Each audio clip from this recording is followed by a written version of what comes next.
আমার বাজান, আমার ভাইরা, বিশ্ব নবী সাল্লাল্লাহু আলাইহি সাল্লাম যখন দুনিয়া থেকে বিদায় নিয়ে চলে গেলেন, এমত অবস্থায় একজন সাহাবী, নাম তার কিতাবের মধ্যে এসেছে আব্দুল্লাহ ইবনে আব্বাস। তিনি একজন রাইসুল মুফাসসিরিন, কোরআনুল কারীমের মুফাসসির আব্দুল্লাহ ইবনে আব্বাস বিশ্ব নবী সাল্লাল্লাহু আলাইহি সাল্লামের সাহাবী। আব্দুল্লাহ ইবনে আব্বাস গভীর রজনীতে ঘুম ভেঙে গিয়েছে। ঘুম ভাঙানোর পরে তার বিবিকে, তার স্ত্রীকে ডেকে ডেকে বলতেছে, ও আমার প্রাণের বিবি শোনো, রাত্রিবেলায় ঘুমের মাঝে আমি একটা স্বপ্ন দেখলাম।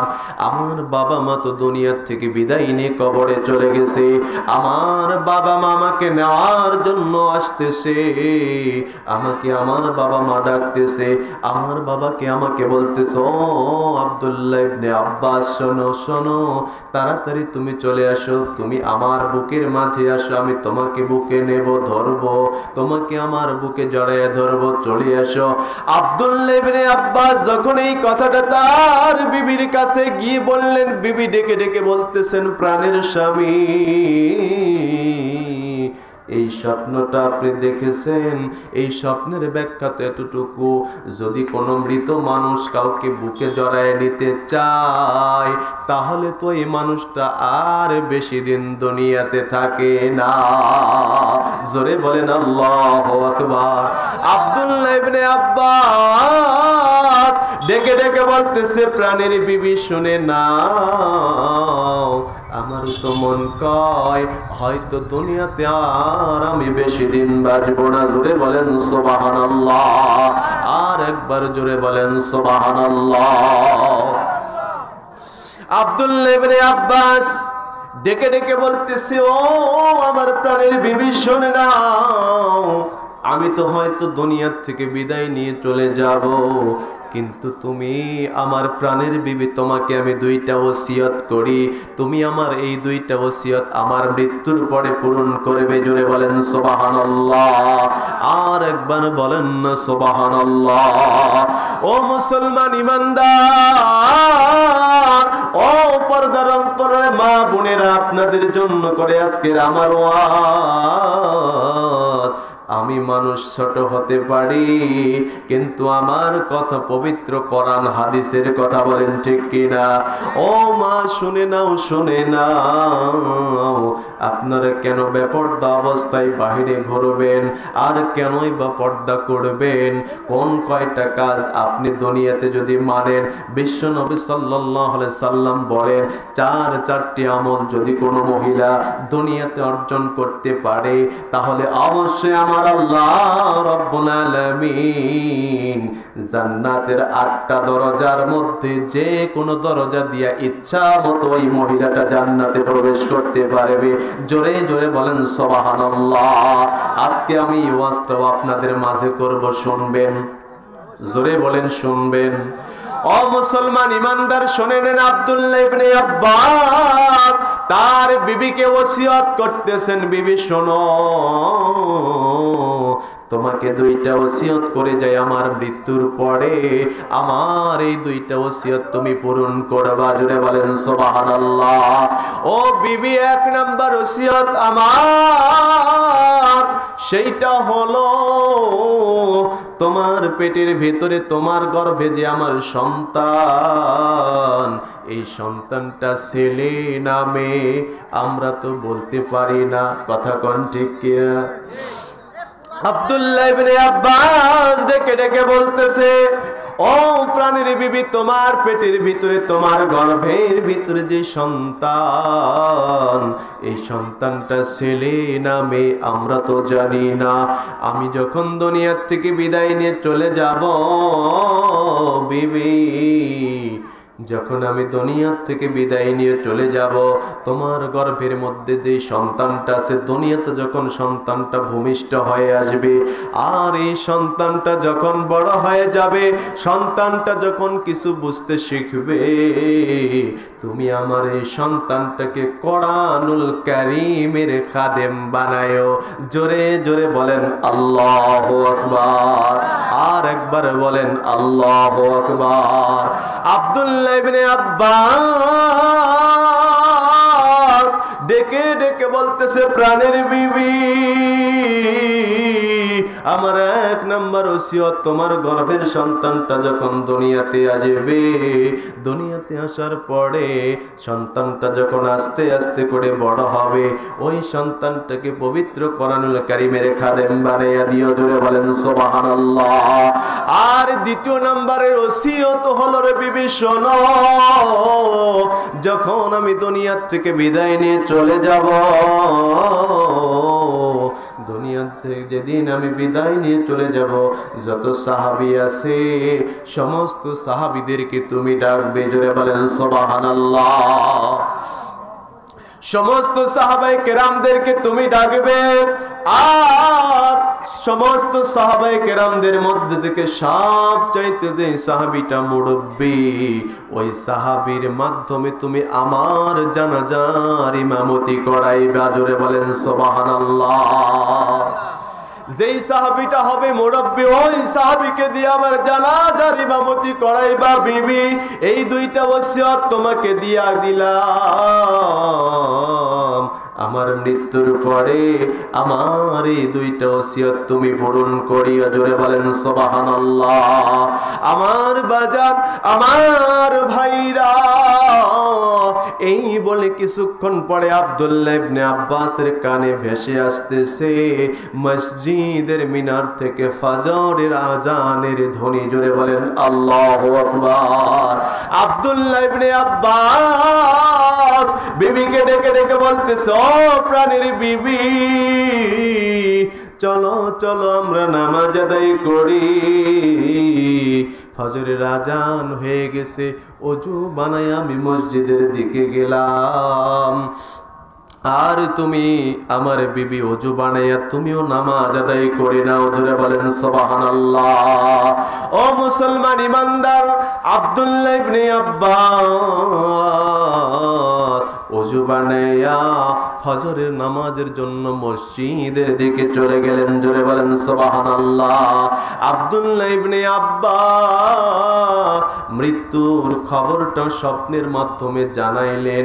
আল্লাহ পাক রব্বুল আলামিন তাকে বলে দিলেন যে, আব্দুল্লাহ ইবনে আব্বাস, তুমি আর দুনিয়াতে বেশি দিন বাঁচবা না, দুনিয়া থেকে চলে যাইবা। এই খবরটা শোনার পরেও আব্দুল্লাহ ইবনে আব্বাস ফজরের নামাজ ছাড়ে না। কথা কোন ঠিক কিনা? আর আপনি আমি নামাজ পড়ি, কথা কোন নামাজ পড়ি না। আব্দুল্লাহ ইবনে আব্বাস নামাজ ছাড়ে না, আর আপনারা আমরা কি করি? নামাজ পড়ি না। কথা কোন ঠিক কিনা? নামাজ আমরা পড়ি না, আর আব্দুল্লাহ ইবনে আব্বাস নামাজ ছাড়ে না। আজ নতুবা কাল দুনিয়া থেকে আপনি আমি বিদায় নিয়ে চলে যাব, সবাই আপনার আমার জন্য হাহাকার করে কাঁদবে। ছেলে কাঁদবে, মেয়ে কাঁদবে, আপনার আমার স্ত্রী কাঁদবে, মা কাঁদবে, বাবা কাঁদবে, কিন্তু আপনাকে আমাকে জড়ায় ধরবে। আপনি আমি কোনো কথা সেদিন বলতে পারবো না। বলতে পারবো? বলতে পারবো না। সেদিন আপনার আমার সন্তান যাবে না, ছেলে যাবে না, মেয়ে যাবে না, আপনার আমার বাড়ি ঘর, টাকা পয়সা, বিল্ডিং, ব্যাংক ব্যালেন্স কিচ্ছু যাবে না। শুধুমাত্র কেবলমাত্র আপনার আমার আমলটাই তো কবরে যাবে। কথা বলেন ঠিক কি না? কবরে আমল ছাড়া আর কিছু নিয়ে যেতে পারবেন? কথা বলেন পারবেন? আর আমরা কবরে কিছু নিয়ে যেতে পারবো? আমরা আর কবরে কোনো কিছু নিয়ে যেতে পারবো না। এই জন্য আপনার আমার উচিত হবে অন্তত পক্ষে, যদি আপনি আমি অন্তত পক্ষে যতদিন জিন্দেগিতে বেঁচে আছি ততদিন পর্যন্ত আর নামাজ ছাড়বো ইনশাআল্লাহ। নামাজ ছাড়বে? নামাজ ছাড়া যাবে? আর কখনো নামাজ ছাড়া? কেমন করে ঘুমাও তুমি ফজর করে কাজা, এমনও তো হতে পারে জহরে জানাজা তোমার, এমনও তো হতে পারে জহরে জানাজা। কথা কোন ঠিক কিনা? কেমন করে ঘুমাও তুমি, কেমন করে ঘুমাও তুমি, ফজর করে কাজা, এমনও তো হতে পারে জহরে জানাজা তোমার, এমনও তো হতে পারে জহরে জানাজা। মুসলিম হয় না জন্ম নিলে মুসলমানের ঘরে, কাফির মুমিন তফাতটা হয় নামাজের উপরে। কথা কোন ঠিক কিনা? মুসলিম হয় না জন্ম নিলে মুসলমানের ঘরে, কাফির মুমিন তফাতটা হয় সালাতের উপরে।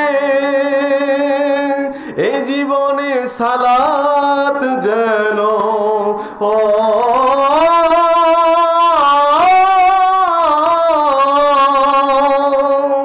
এই জীবনে নামাজ যেন হয় না কভু কাজা, এমনও তো হতে পারে জহরে জানাজা তোমার, এমনও তো হতে পারে জহরে জানাজা। বেনামাজির লাশ কবরেতে রাখবে রে যখন, মাটির চাপে পাঁজরের হাড় ভাঙবে রে তখন। বেনামাজির লাশ কবরেতে রাখবে রে যখন, মাটির চাপে পাঁজরের হাড় ভাঙবে রে তখন। বিষাক্ত ওই সাপের সবল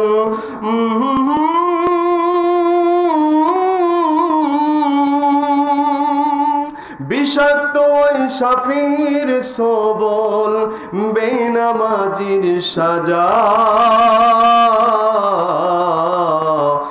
এমনও তো হতে পারে জহরে জানাজা তোমার, এমনও তো হতে পারে জহরে জানাজা। কেমন করে ঘুমাও তুমি, কেমন করে ঘুমাও তুমি, ফজর করে কাজা, এমনও তো হতে পারে জহরে জানাজা তোমার, এমনও তো হতে পারে জহরে জানাজা। কথা কোন ঠিক কিনা?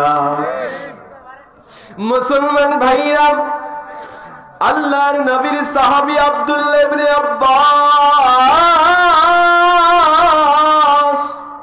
বিবিকে ডেকে ডেকে বলতেছে, বিবি শুনে নাও, আমি নামাজের জন্য মসজিদের দিকে চলে গেলাম। আমার বন্ধুরা, আমার ভাইরা, কিতাবের লেখক লেখে আব্দুল্লাহ ইবনে আব্বাস ফজরের নামাজ যখন আদায় করলেন, ফজরের নামাজ আদায় করে বাড়ির দিকে চলে আসতেছেন। আব্দুল্লাহ ইবনে আব্বাসের বাবা বাড়ির সামনে একটা খেজুরের গাছ লাগাইছিলেন। বিশাল আকারের খেজুরের গাছটা বড় হয়ে গেছে। ওই খেজুরের গাছের ডালে একটা পাখি আল্লাহ রাব্বুল আলামিনকে ডেকে ডেকে বলতেছে, আল্লাহ আমার জবানটাকে খুলে দাও, আমি আব্দুল্লাহ ইবনে আব্বাসকে আমি সুসংবাদ জানাইয়া দেই। জোরে বলেন সুবহানাল্লাহ। আমার বন্ধুরা, আমার ভাইরা, আব্দুল্লাহ ইবনে আব্বাস চট করে দাঁড়িয়ে গেল। পাখির কণ্ঠে মানুষের ভাষায় আওয়াজ শোনা যায়। দেখি পাখিটা কি আমাকে সুসংবাদ দেয়, কি জানায় আমি দেখি। আব্দুল্লাহ ইবনে আব্বাস পাখিকে ডেকে ডেকে বলতেছ, পাখি বলো কোন দুইটা কথা, কোন দুইটা সুসংবাদ তুমি আমাকে জানানোর জন্য এসেছো, বলো।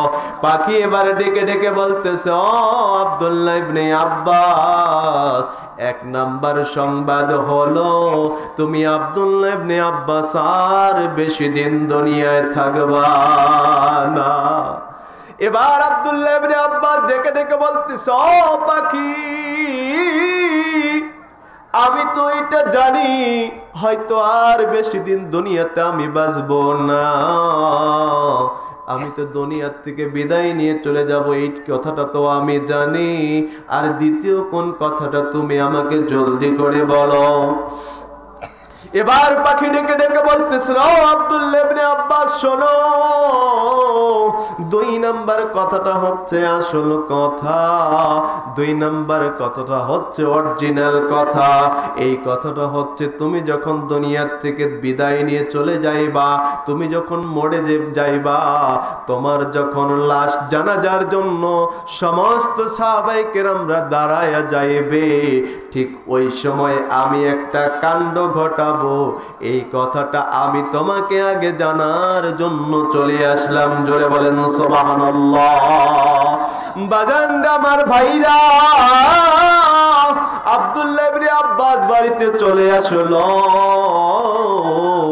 কিতাবের লেখক লেখে কিছুদিন পরে আব্দুল্লাহ ইবনে আব্বাস দুনিয়া থেকে বিদায় নিয়ে চলে গেলেন। কথা অনুযায়ী আব্দুল্লাহ ইবনে আব্বাসের বিবি সাহাবায়ে কিরামদেরকে খবর দিয়ে দিলেন, ও সাহাবীরা, আমার স্বামীর জানাজার জন্য তোমাদের মধ্যে সব চাইতে যিনি মুরব্বী, ওই মুরব্বী সাহাবী যেন আমার স্বামীর জানাজার ইমামতি করে। জোরে বলেন সুবহানাল্লাহ।